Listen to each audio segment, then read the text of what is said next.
You're lucky I even stayed this long. You ain't rich like you used to be. That's what she said to me, right after we signed the divorce papers. No thank you. No hug. Just that. It was the last thing Kia Monet ever said to me as my wife. And the moment I realized money doesn't break the cycle. Not when your love was based on it in the first place. I'm from Oakland City, Atlanta, deep South Side. We didn't have bad blocks. The whole zip code was the struggle. You know that scene from every 90s hood movie? Liquor store, check cashing spot, halfway house, trap house, and a church on the corner nobody really went to unless someone died? That was my reality, Monday through Sunday. My mama raised me by herself. My pops was there until I was about 6. Then he disappeared. Not in some dramatic way. He just faded out, started hanging with users, started using himself, sold the car for a bag, missed my birthday, then missed the next 5. I remember seeing him once when I was maybe 11, standing outside a Shell station looking like a shell himself. Skinny, cracked lips, hoodie too big, too hollow. He didn't even recognize me. After that, I stopped wondering why he left. I just promised myself I wouldn't be like him. The neighborhood was a glimpse into the future. If you let it be. Everybody around me was caught in something. Addiction, poverty, or straight up survival. You know how hard it is watching strong women turn bitter by 35? Because they've been doing everything alone since 20? I seen my friend's mama get beat down by her man, then say, "At least he came home this time." I seen another girl get pregnant at 14 by a dude no one could find 2 months later. It was just normal. Like broken homes were part of the system. Like having a daddy who showed up for you was a luxury, not a right. I made a promise to myself early. When I have kids, they gon' know what a real father looks like. They gon' have what I didn't. Rap was my outlet, my survival. While other kids were robbing gas stations or slinging weed, I was filling notebooks with verses. At first, it was just anger, but then it became truth. I'd go to open mics after school, battle in barbershops, sneak into lounges. I never sold fake stories, just pain, loss, and hunger. All the things I couldn't afford to admit to anybody else. I got a break at 22, a verse on someone else's hook that blew up on YouTube. At 23, I signed to an indie label. By 25, I was doing tours, features, interviews. I had my first real chain, not rented. Bought my mama a house off Moreland Ave. That was the moment I thought I did it. I beat the system. I was wrong. I didn't beat it. I just ran faster than it until it caught up again. Kia Monet. I met her at a shoot. Long legs, curves like a verse, lashes so thick they could stir a smoothie. She had that main girl in the club aura, the type dudes lose money and sleep over. But what made me pause was her smile. She was funny, quick, charismatic. She didn't ask about my chain, my car, or my money. Not right away. She said, "You don't look like the others." That line? It got me. And for a while, I really believed she saw me. Jermaine, my best friend since 6th grade, grew up in the same projects, rode with me from the barbershop battles to the BET ciphers.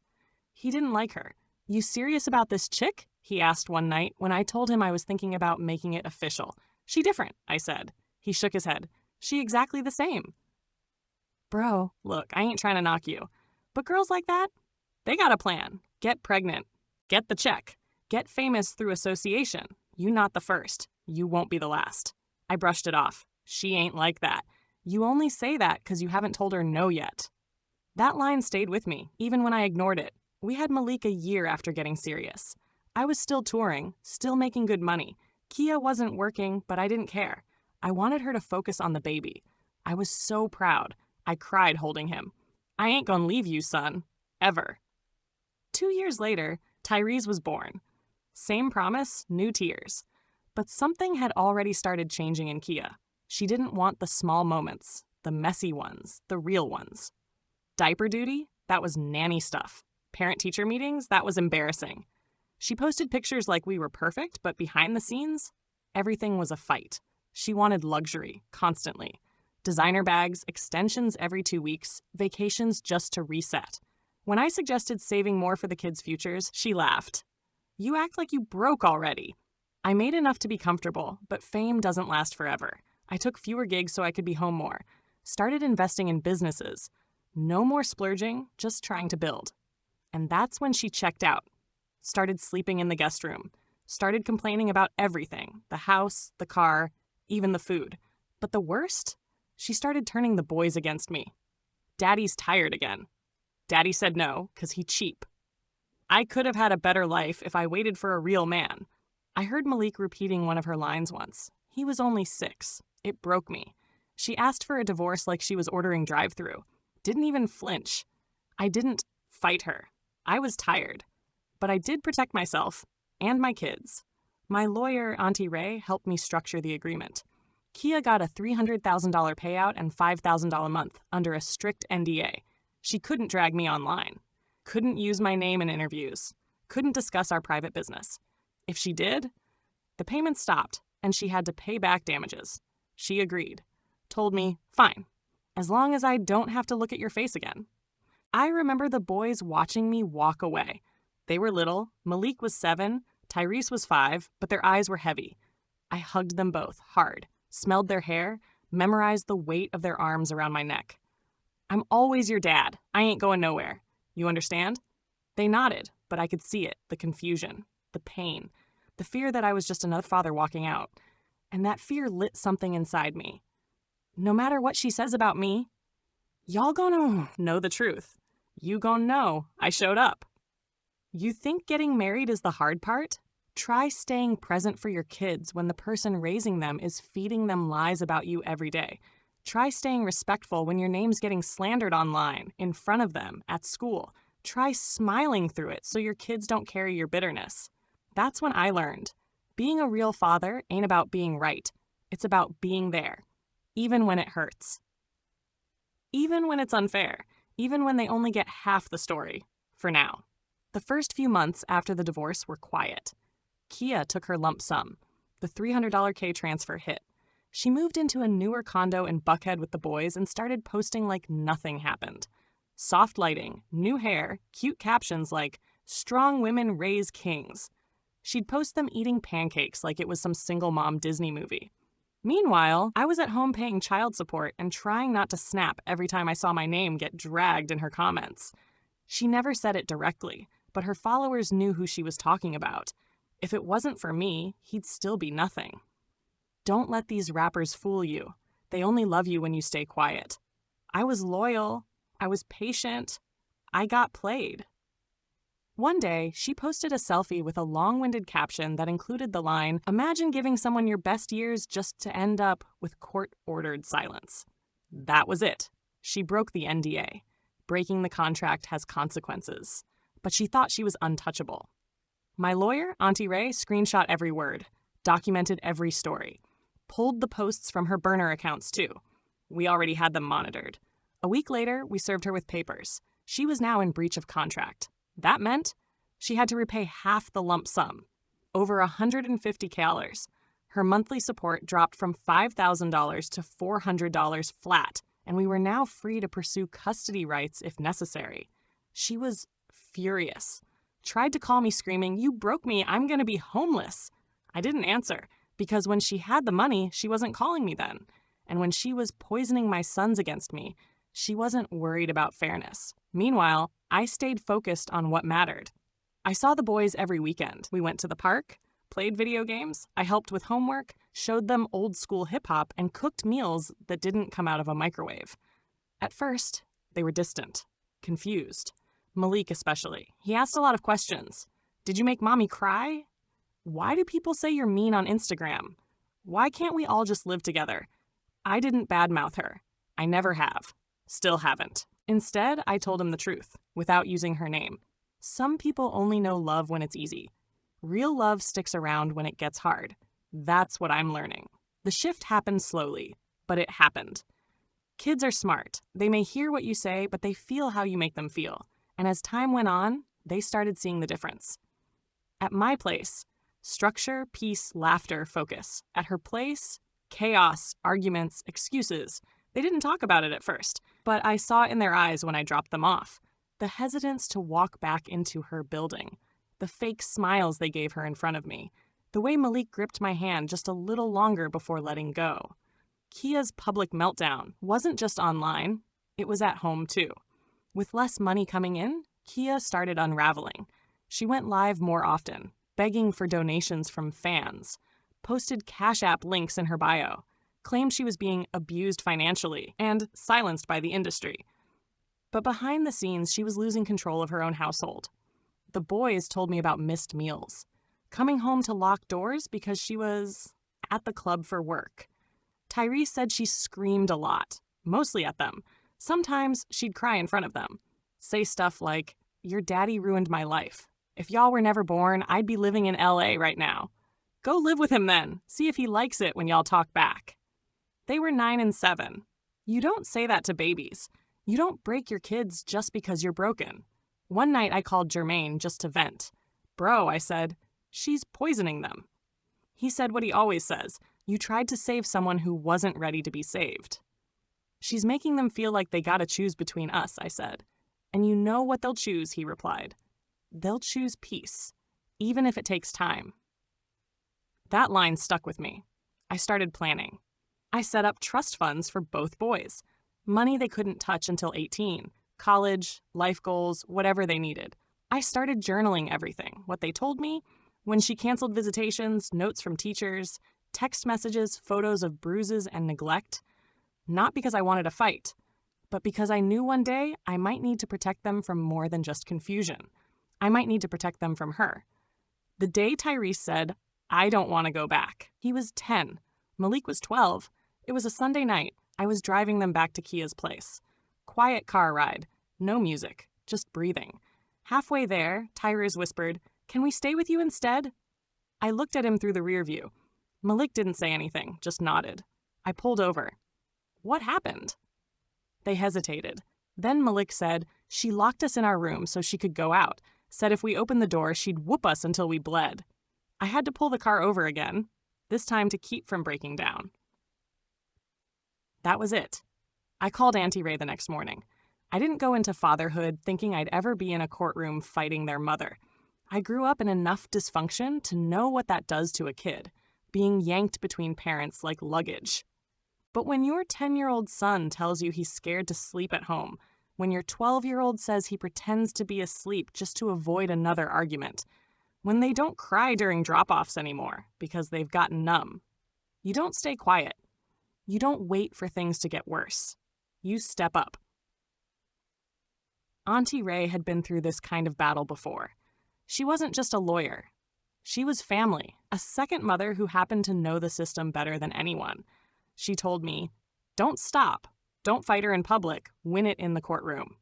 So we built the case like a house, brick by brick. School attendance records, counseling notes, text messages from Kia cursing out the boys, voice recordings from Malik's phone, Tyrese's missed dental and doctor appointments, photos of the mess in her apartment, holes in walls, empty fridge.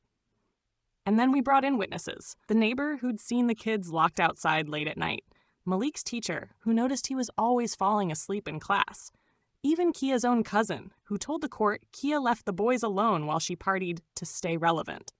It wasn't a smear campaign. It was the truth. We had our court hearing in Fulton County. Family division, tight security, cold air, tension everywhere. Kia showed up in heels and a lace front, full face beat. Looked like she was at an award show, not a custody battle. She kept throwing dirty looks at me, kept fake crying every time her lawyer mentioned emotional distress. Meanwhile, Malik and Tyrese sat behind me, silent and small in dress shirts and 2 big shoes. They were old enough to testify if needed, and they were ready. But I prayed it wouldn't come to that. I didn't want to make them pick. I just wanted them safe. When Kia took the stand, her story unraveled fast. She denied everything. Said I was turning the boys against her. Said the photos were staged. Said the boys were dramatic. Then Auntie Ray dropped the hammer. "Ma'am, did you or did you not post this TikTok saying being a mother is a scam? I want a refund?" The courtroom went silent. Kia stammered.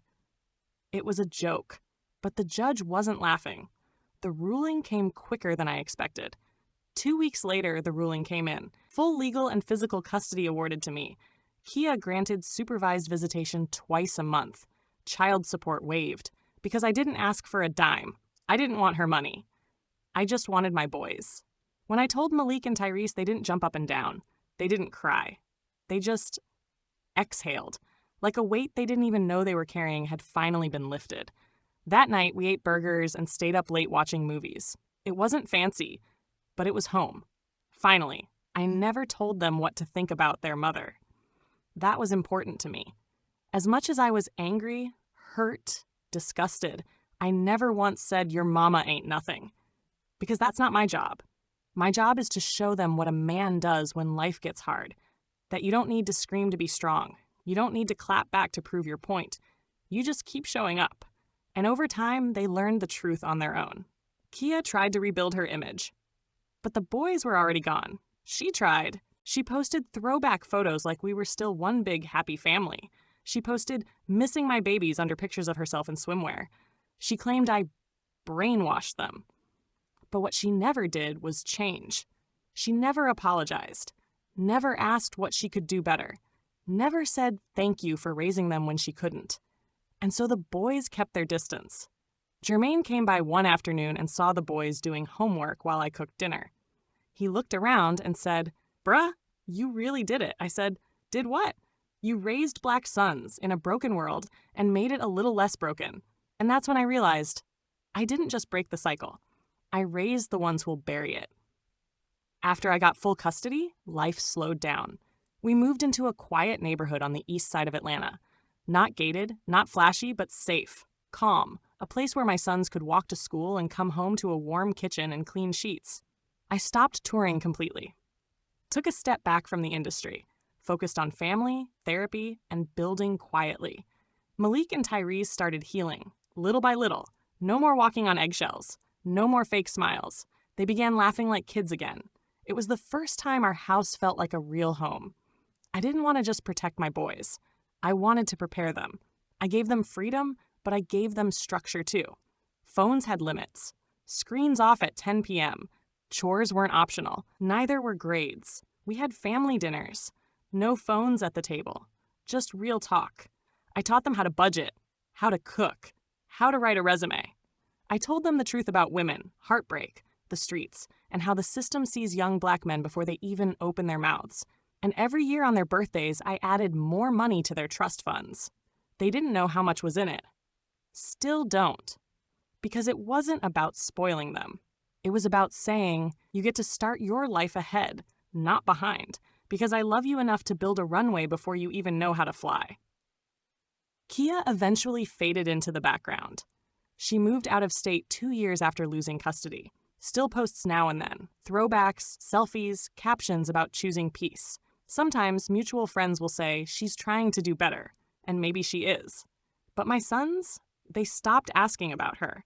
Not because I told them to, but because you can only chase a ghost for so long before you stop caring whether it haunts you.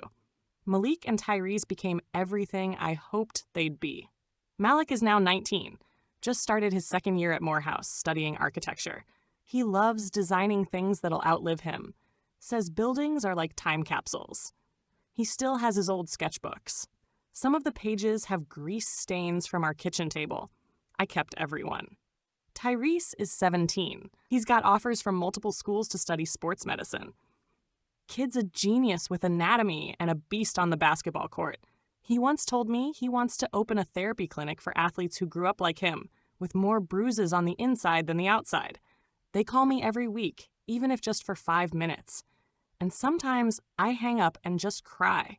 Not because I'm sad, but because I remember where we started. And me? I found purpose beyond pain. Once the boys were old enough to stand on their own, I started looking for the ones who were still crawling. The ones who were me at 13, angry, fatherless, and almost gone. So I started a nonprofit, simple name, The Other Half. It's for boys growing up without dads. We provide mentorship, therapy, tutoring, financial literacy, job shadowing, the tools we never had. We link them with men like me. Not perfect, but present. And when I sit across from a 14-year-old who's already lost 3 cousins to gun violence, or a 12-year-old who hasn't seen his pop since preschool, I tell them what Jermaine told me once. You're not the pain they gave you. You're the man you choose to become. I thought I failed when my marriage ended, but I was wrong. I used to think I messed everything up, that the divorce meant I'd become exactly what I swore I wouldn't. Another father who didn't keep his family together. But I learned something. Keeping a family together at the cost of your kids' peace isn't strength. It's self-betrayal. I didn't fail. I pivoted. I chose healing over ego, boundaries over bitterness, legacy over loudness. A few months ago, Malik and Tyrese took me to dinner for my birthday. They paid the bill, argued over who tipped more, and teased me for still using slang from 2004. As we sat in the parking lot, Malik said, "I used to be mad that we didn't grow up like other families." Tyrese added, "Yeah, but now I get it." Then Malik looked me dead in the eyes and said, "You did the best with what you had, and it was more than enough." I didn't have words. I just hugged them both, because the cycle didn't win. This is my story, but it ain't just mine. If you're a father reading this and you're still in it, fighting, grinding, showing up, even when it feels thankless, keep going. If you're a kid who grew up with more holes than hugs, you're not doomed to repeat the pain. And if you're a man who's made mistakes, who's hurt people, who's lost your way, but you still want to do right, start now. Because love don't need a perfect start. It just needs a real one. Thank you for listening. If you enjoyed, please like, share, and subscribe for more content. If you want to share your stories, please comment below. Additionally, what is your opinion on the poster's decision?